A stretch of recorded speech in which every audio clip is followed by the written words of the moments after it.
Hello and welcome to the first edition of the Boardroom.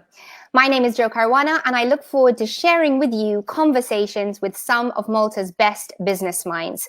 This is, of course, a truly critical time for our economy and our country, and the people that we will be speaking to are some of the leaders that are going to lead our development forward in the weeks and months to come. Now, we would love you to join the conversation, so if you are watching us live, please do leave your questions and your comments below. This interview is brought to you by Who's Who.mt, that is Malta's leading business portal. And if you don't manage to catch this live, then it will be streamed there later on Who's Who.mt. Now, today's interviewee needs very little introduction. He is the CEO of Malta International Airport, Alan Borg. Alan, thank you so much for being with us on the show. Welcome. Hi, welcome. Thank you for having me, first of all. Thanks, Alan. Now, first of all, tell us, where are you joining us from today? Calling from the airport. Very quiet place, but still happy to be here. I'm sure.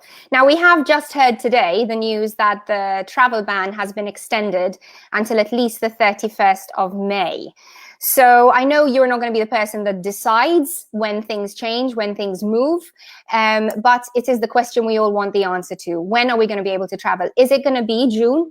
Is it going to be July, September, January? We've heard so many rumors. What's your take?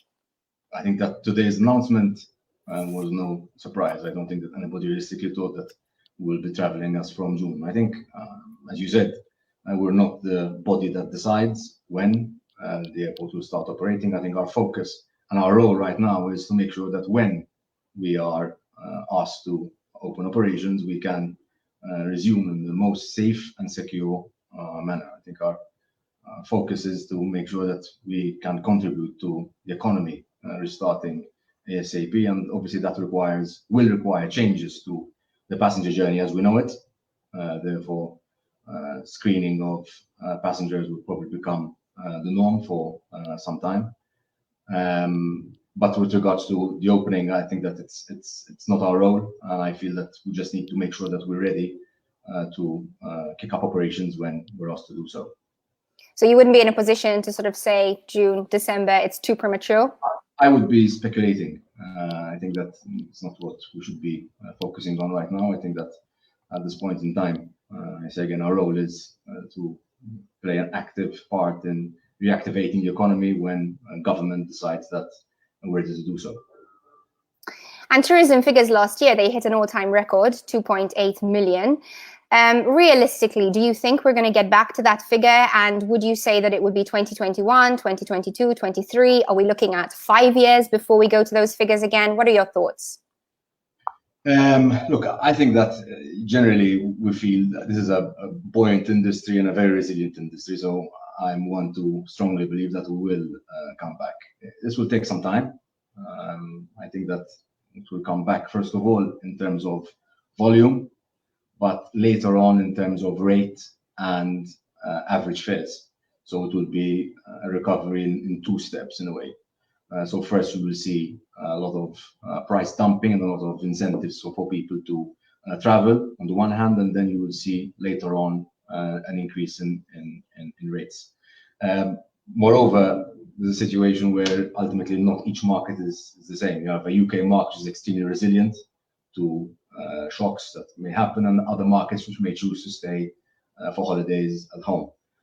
Or just cross borders by car. So ultimately, I feel we'll get there, but I think it's hard to pick a date or a day when this will happen. But I think that if we work together, we'll surely achieve these numbers. Okay.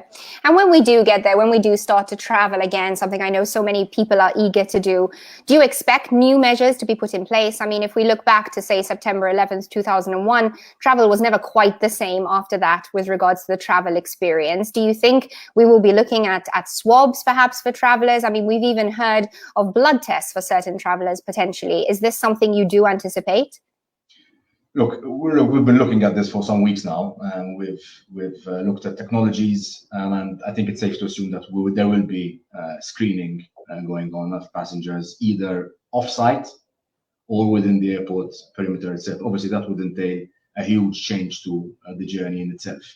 But yes, I do expect there to be a change in the way passengers are screened. And although I would expect the younger travelers, the weekend breaks market, so the elderly, the vulnerable, and families with kids probably travel later. So we're looking at much smaller numbers, but still I expect to be a huge change in the screening process. Obviously, everything that we're working on that's something that needs to be verified by the health authority. So this is not something that we can work on our own. Ultimately, this needs to be a government approved way forward, but also an EU approved way forward. Ultimately, we need to have this situation evolved around all the airports. So it's not a matter of Malta having it only, but all the airports as well. So it's a holistic approach. But yes, we're looking at technologies, and I think it's safe to say that we will have passengers being screened at the airport before getting on the flight. And I do not mean thermal screening necessarily. I also mean screened in the real sense of the word. Okay.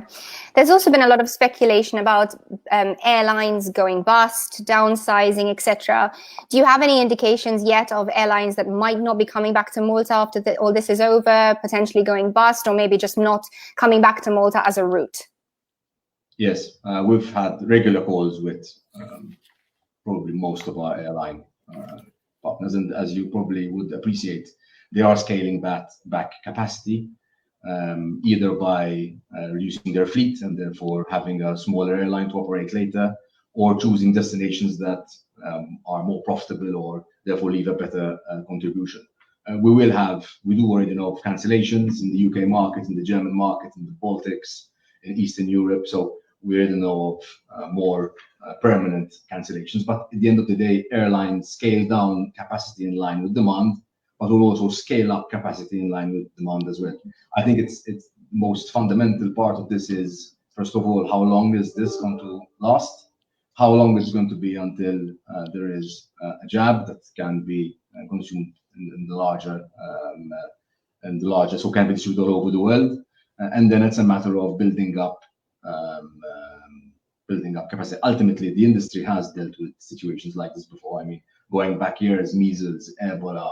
So we're not complete. It's not completely new for us, and I think that the industry will bounce back. It's just a bigger blow than we're generally used to, and therefore will probably take a little longer to get up on our feet. Of course, and I mean, with that in mind, MIA is a massive operation. You know, we're used to seeing it with throngs of people going through it every day. How have you scaled it back? What is still happening at the airport right now, and what is on pause? Right. Generally, we have repatriation flights and cargo flights, which means that the core operational departments still are here at the airport. So you have the fire section, which is always here, our Met Office colleagues, people from operations and customer services, the technical staff. They're all here because ultimately, whether you have one flight or 100 flights, you still need to monitor the runway. You still have to have fire cover. So on and so forth. So in that respect, we're still in operation. With regards to projects per se, any large project that we have started, we will continue to pursue. So we'll be pushing on with the multi-story car park project, which we started a year and a half ago now, and we hope to see this concluded this summer. We're continuing our works on a cargo compound we've been developing for some time as well, and we should be seeing this through in the months to come. We're also working on maintenance within the terminal, but also on the airfield, given that we have a lot more opportunities now than we did when we were in full operation. Moreover, we have taken the decision not to make anybody redundant for the time being. So our message to the team is that we will take this as a team together. So we've all undergone pay cuts to make do for the shortfall or lack of revenue completely. So we basically hit a brick wall in terms of our revenue streams. I think, moreover, the walk around the terminal being empty is a bit surreal for me. I think that I would never believe that I'd go walk to the airport and everything shut and completely closed. But ultimately, an airport is an operation we can revive lives of people is not something you can get back. So ultimately, we understand that this is the sacrifice that needs to be made at this time. Of course.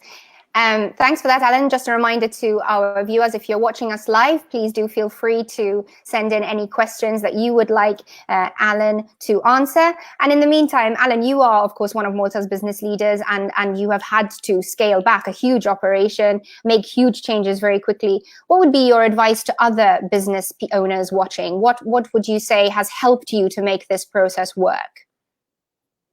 I wouldn't give advice, because ultimately each business has a different nature, and therefore I don't want to be giving advice. But ultimately, what has worked for us definitely is the value of having a great team behind you. I think that you can come up with initiatives, all the initiatives you want. If you have no one to drive them, ultimately it will leave you nowhere. And I'm really happy and really happy with the support that we got from all the team in putting together all this. Ultimately, as I say again, we're in this together, and a lot of our people have shown our total support towards the company in this time.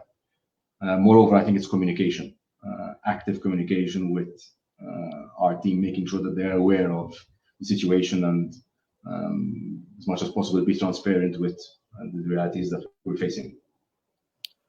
Thank you, Alan. We've had a question come in, a question about the volume of freight during the closure. How have you been managing that? How has that changed? Are things moving as quickly as they moved before or not?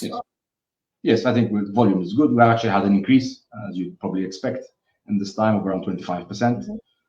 But operationally, it's been seamless, so no challenges whatsoever. Wonderful. Okay, moving on to a sort of more personal question now, Alan. How has life? I think people are curious about how what life looks like in lockdown. How has your life changed? If you look back, sort of 3 months ago to now, what's different in your schedule?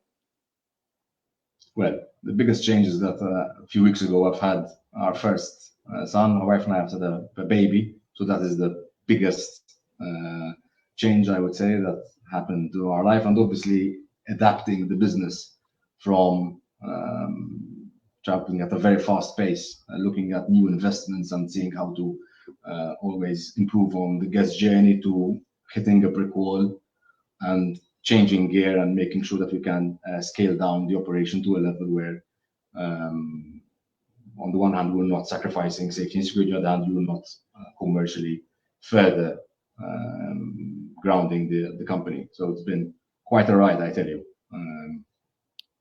3 months ago, I would have never said I'd be sitting here at the airport alone. Crazy. It is truly unbelievable, and congrats to us on the birth of your son, and from some of our viewers as well. And just to wrap up, Alan, thank you so much for your insight at this time. But what would you say is the one most important thing that businesses can and should take from this period?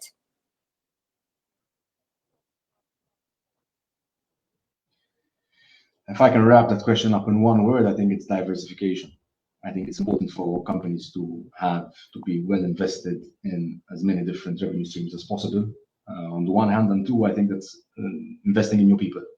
I think that when you invest in your people and you do incentivize your workforce, when trouble hits, I think you'll find a lot of people to back you and support you in difficult times. So I think that these are the two most valuable lessons that I've learned so far. Thank you, Alan, very much for being with us on this very first edition of The Boardroom. Thank you to everyone for watching us. This interview was brought to you by Who's Who.mt, Malta's leading business portal, and it will be available to stream later on Who's Who.mt. We look forward to seeing you next time on The Boardroom.